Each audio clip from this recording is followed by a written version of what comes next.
I'm just overwhelmed. I don't know where to begin. To begin with, I feel at home for two reasons. I always felt at home in an academic environment. I always felt this is where I belong to. And being in that environment again makes me feel the feeling of being at home. Second reason that I feel at home, because Peking University is my home.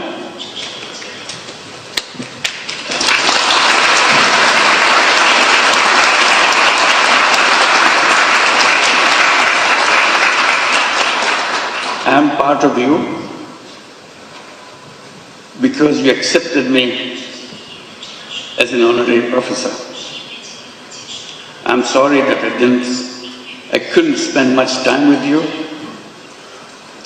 but I always hoped I could spend time with you and share with you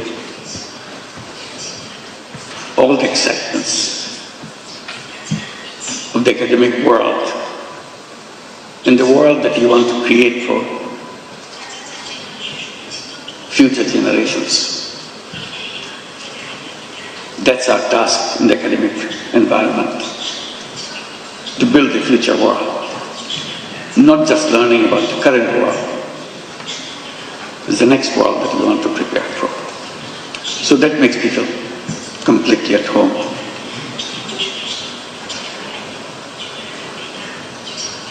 Your Excellency, Pu Guangchai, and Mr. Kong Chuan, esteemed deans and faculty members, distinguished dignitaries, officials and guests, and my dear, dear students, ladies and gentlemen. It is with great humility and profound gratitude that I stand before you today in this prestigious institution, Peking University, the center of knowledge, wisdom, innovation, and excellence. To receive an honorary doctorate from such an esteemed university is a great honor for anybody. And I feel so humbled by your gesture for choosing me for this particular honor. This recognition once again reminds me of my commitment to work for realizing the dreams of the millions of youths who were the vanguards of the transformational changes in Bangladesh just last year. Their vision to establish a new Bangladesh in place of the Bangladesh that we had until last year.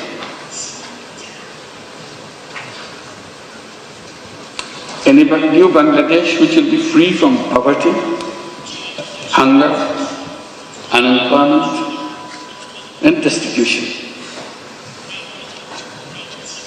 Ladies and gentlemen, and my young friends, to translate this vision into reality, we are embarked on a series of reforms to make governance transparent and democratic, to ensure economic policies which are inclusive, and to guarantee that every individual has equal opportunity to flourish. Our reform initiatives are at the top of our priority. Our goal is definite. Our work plan is exhaustive. For building a stronger and more resilient Bangladesh, we emphasize economic transformation through entrepreneurship, greater investment in education and technology, and a stronger international cooperation. Distinguished guests, I have a deep and personal attachment with Peking University. Back in October 2006, I had the opportunity to be appointed as the honorary professor. To me, today's conferment is more than a personal honor. I see this as a recognition, as an acknowledgement of the resilience and courage and determination of the people, especially millions of women and young entrepreneurs who continue to prove that no challenge is too big when they are given the right opportunities to develop and break the shackles of poverty and marginalization. Throughout my journey, from being an economist to founding Grameen Bank, from pioneer microfinance to advocating social business, my core belief has remained the same. People are not poor because of the lack of skill or ambition. They are poor because the economic system has never given them a fair chance. So poverty is not because of the something lacking in the person. It's not their fault. It's the fault of the system that we built for ourselves. That causes poverty. That causes all the problems for human beings by wrong thinking. And I blame myself for being part of that institution, academic institution, where we pass on this wrong knowledge to this next generation. So I plead guilty that we have not been able to change those ideas, wrong ideas, which make people suffer. So my struggle has always been to go back, to find out the faults in the system that we promote, we teach the young generation, so that we do not repeat the same thing for the next generation.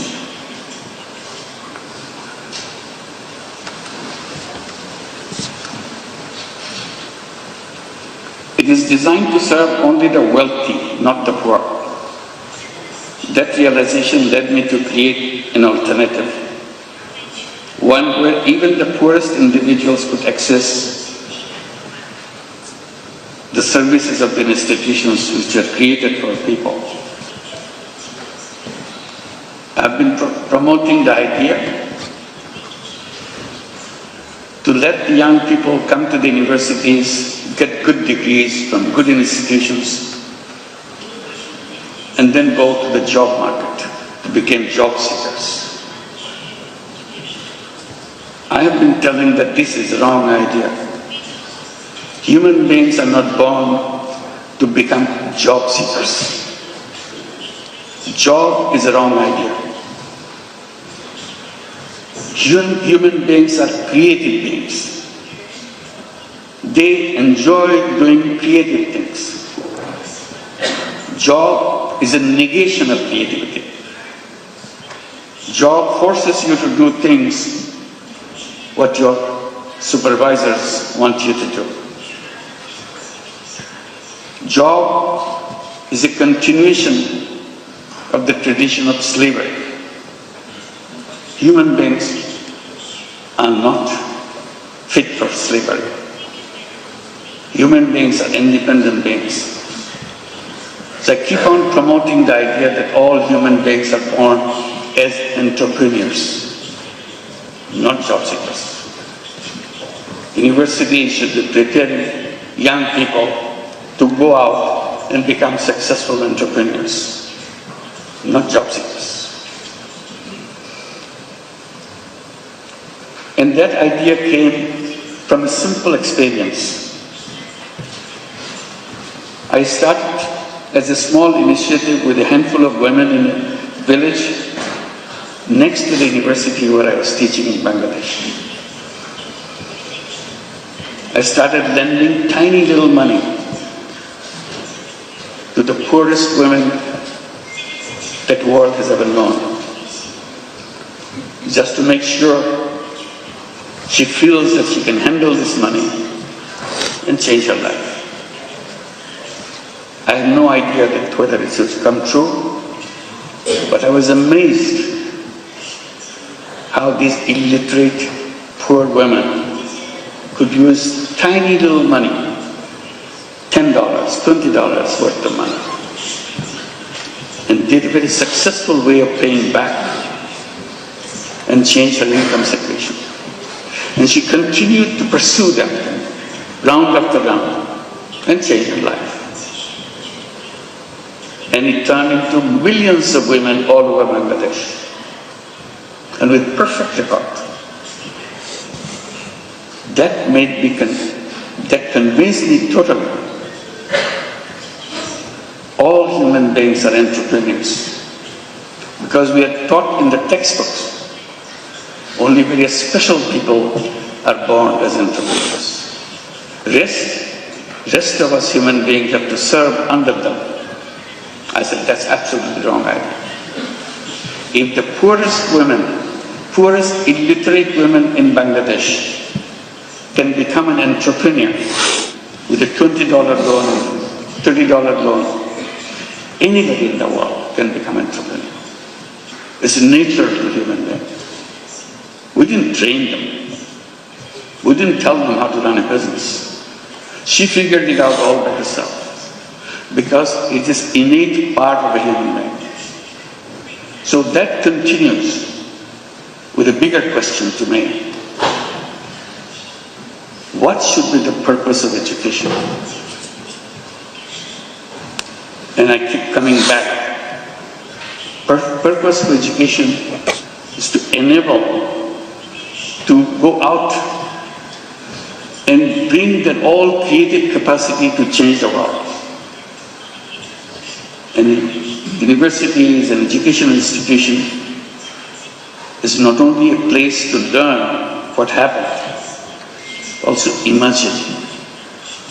Imagination is the greatest power on earth. If you imagine, it will happen. If you don't imagine, it will never happen. If you look back, things happen because somebody imagined it. Imagine something big, something unheard of, something you never dared to hope that it will work. But you imagine and stay with it. If you stay with it, it will happen. So that is the greatest power. Imagination is more powerful than anything you can bring together.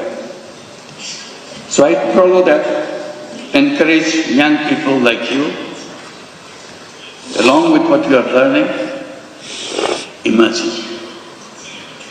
Dare to imagine the most odd thing that you ever thought, most necessary thing you think it could be done. At the moment it looks odd, at the moment it looks impossible. The human journey is about making impossible possible. That's our journey. And we can make that happen.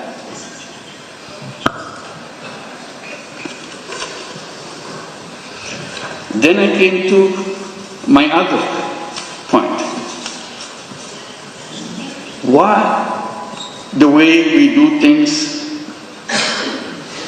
followed by something that we are not sure of? This civilization that we are passing through, will it help us to overcome the problems that we face? Problem of environmental crisis, problems of extreme wealth concentration, problem of massive unemployment, My answer was always no. This civilization will continue to make it worse and worse. I even dare to say this is a self-destructive civilization. We have no scapegoat. We have to build a new civilization as soon as possible. Abandon the civilization that we are passing through and move on to create a new civilization. And I asked myself what would be the feature of that civilization. The answer to me is very clear. That civilization must know that there is no environmental desert left anymore. And that can be done with just creating a financial system, creating an economic system which doesn't depend on creating carbon emission. Carbon emission is going to kill us, so we have to get rid of carbon emission. We have to make sure there is no wealth concentration. We have to make sure there is no unemployment. So I come with a simple formula by saying we have to create a civilization of 3 zeros. 0 net carbon emission, 0 wealth concentration, and 0 unemployment. Sounds very reasonable, but to work it out, you have to abandon the old thinking process. You have to create a world where each human being will be given an opportunity not only to express his selfish interest, also selfless interest, and create not only money-making business, create business to solve problems without any intention of making money yourself. We call it social business. So we have a series of ideas how to create this new civilization. And now I pass it on to the young people between age of 12 to 35 to create what we call 3-0 clubs. 5 young people get together, create a small, tiny club. 3-0 club. What do? Each person, each member of the club commits to undertake a new journey of life. I shall not contribute to global warming myself. I'm not saying the whole world should do that. I'm saying to myself, I do not want to contribute to carbon emission. How? If I do it now, 7 days a week, I promise to do it 6 days a week. If I achieve 6 days a week, I want to do it 5 days a week. If I achieve 5 days a week, gradually 2 days a week, 1 day a week, and nothing. So I become a 3-0 person. Idea is if I can become a 3-0 person, you can become a 3-0 person, world would be a 3-0 world. That's a simple idea. And I'm amazed by the response I get from the young people all around the world. They keep on adding numbers, 3-0 clubs. I hope you'll consider examining whether you'd like to form your 3-0 club and create a new civilization which you'll be proud of. This is an imagination, but the imagination is where the journey begins. Let's begin the journey. Thank you very much.